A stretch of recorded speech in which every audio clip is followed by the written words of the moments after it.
El derecho de petición, que es un concepto tan amplio y a veces tan difícil de asir, tan difícil de aterrizar. Platicamos con José Roldán Chopa y con Laura Méndez.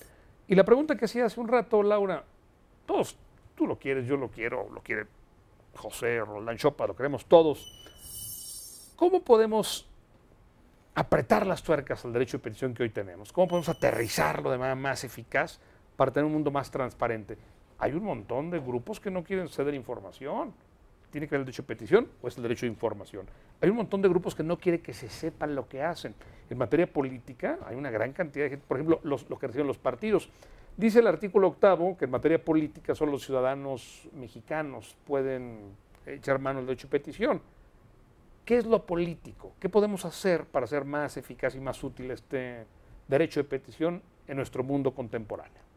Gracias. Bueno, pues mira, yo creo que lo primero que tenemos que hacer es asumir que tiene una función, ¿no? Y reconocerla, y a partir de eso, bueno, darle mucho más certeza a su ejercicio. Creo que algo que ¿Cómo?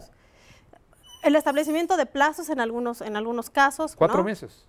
No, pero insisto, es una mala interpretación de la jurisprudencia, porque es casuístico, de acuerdo con la jurisprudencia, que hay una posterior jurisprudencia, es casuístico. Entonces, eso no te da ninguna certeza. La interpretación acaba siendo a discreción de la autoridad. Si ellos ¿Qué hay consideran que pedirle entonces a los jueces? ¿Que sean más rápidos o que dicten jurisprudencia acortando los términos?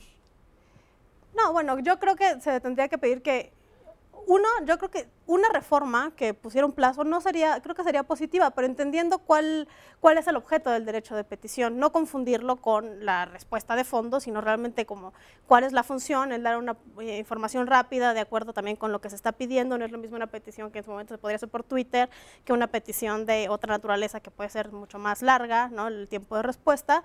Y a partir de eso, bueno, establecer como reglas, criterios que pueden ser incluso internos, no necesariamente tienen que ser impuestos. La autoridad, la administración pública, por ejemplo, podría ponerse reglas de vamos a contestar en determinado tiempo, porque yo creo que la falta de certeza cuando se ejerce este derecho es el principal problema. La gente no sabe si le van a contestar, cómo, si es incompetente, si la va a turnar, ¿no? Si yo voy a la Secretaría de Economía y me dicen no soy aquí, pero mire, vaya allá, aunque realmente la obligación sería de que yo se la mando como autoridad. O sea, ese tipo de cosas son las que al final hacen que el derecho de petición sea un todo y sea un nada, ¿no? Porque es tan grande, pero si no tiene cómo defenderlo, no tienes claro cómo te van a contestar y en qué tiempo, pues la gente acaba desconfiando. Y el derecho de petición creo que de sus grandes funciones genera confianza. ¿Ha sido útil el derecho de petición para forjar nuestra democracia? Yo creo que sí, pero puede ser mucho más. ¿Cómo? Ahora, yo lo vería por el otro lado, el lado de la administración. A ver, por supuesto tenemos un derecho, pero por el otro lado tenemos obligaciones. Y hay que trabajar esas obligaciones.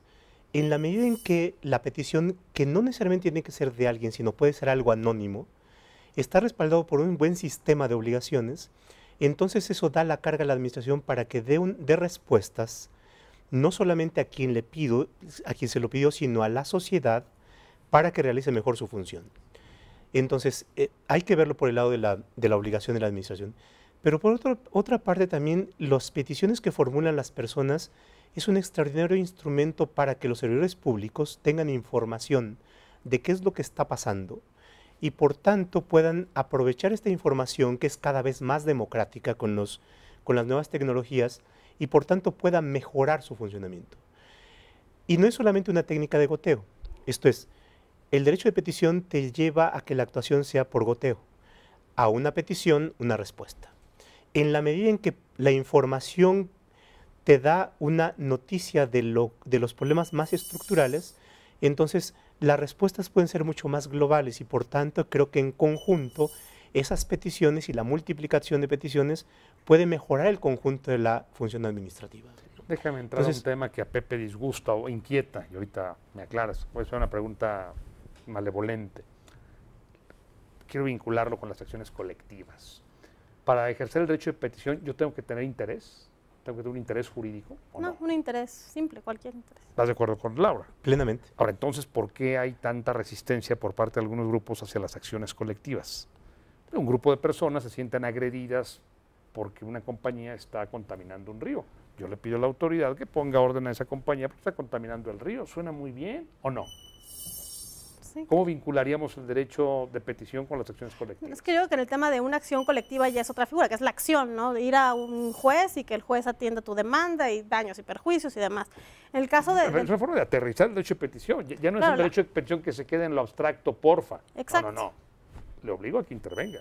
Exacto, sí, le vas dando mucho más certeza y aquí sí hay una obligación de un juez y demás, que es lo que generalmente ha pasado con todo. El derecho a la información en su momento también fue como una partecita del derecho de petición Claro. que se volvió cierta con plazos y demás, pero sigue quedando otra Ahora, cosa yo que como no ciudadano no quiero nada más pedirte a ti, autoridad, que hagas algo. Quiero exigirte que lo hagas y quiero tener al juez para que me ayude a hacer eso.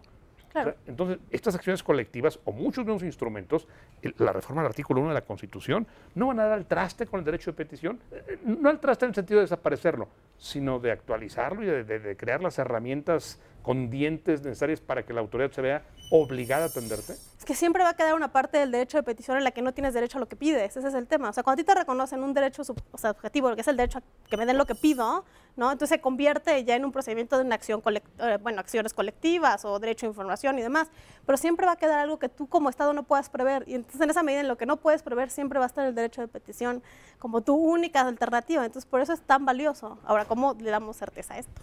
¿Qué dirías de eso en el último minuto que nos queda? Que el derecho de petición va siendo residual.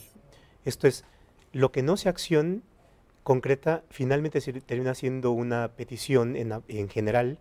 Y en el caso que tú planteas, cuando uno le pide, por ejemplo, a la Profeco o a la Conducef que realice algo, también es un modo de activar las facultades de la autoridad. Le estás pidiendo que haga algo que le corresponde hacerlo.